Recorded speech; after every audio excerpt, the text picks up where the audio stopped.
तो फिर हमारा इसके बाद अब हम क्या करते हैं, अब हम अपनी आकार के सामने बैठ के जो हमने अब शेप बनाई है उसके सामने अब हम बैठकर अपनी अपनी गुड़ियाएँ अपनी गोद में रखकर और अपना जो खंजर है उसे और अपने पवित्र जल की एक बोतल अपने पास, ये सब सामान लेकर अब आप अपने आकार के सामने बैठ।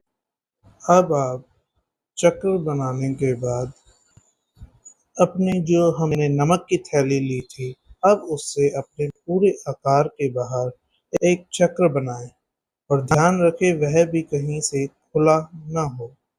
फिर उसे फिर हमें मोमबत्तियों के को धागे में जिस धागे से हमने मोमबत्तियों को बांधा था, उन धागों का अब एक सिरा हमारे पास बचा हुआ है। उस 10 बचे हुए सिरे को अब हमें रेखा वाली कलाई पे बांधते हुए उसे वहीं बैठ जाना है अपने आकार के सामने। फिर कुछ समय बाद मन लगाकर शांत करके, मतलब हमारा कहने का मतलब है कि अब कुछ समय ध्यान लगाएं और मन को शांत करते हुए अपनी तीनों गुड़िया, खंजर और एक बोतल जल जो अब को अपनी गोद में रखते हुए हम मोमबत्तियों को जलाएं। और अब आपको उस व्यक्ति पर ध्यान लगाना है जिस व्यक्ति की रूह को आप काबू करना चाहते हैं। ध्यान रहे वह व्यक्ति मृत ही होना चाहिए।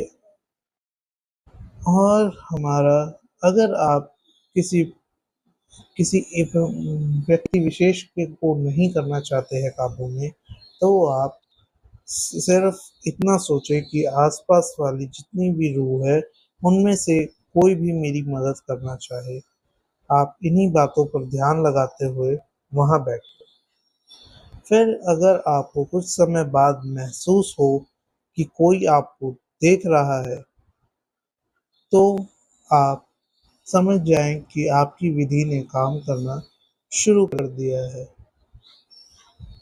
यह चीज़ समझकर आपको डरना नहीं है और आपकी विधि को आगे बढ़ाना शुरू करना है।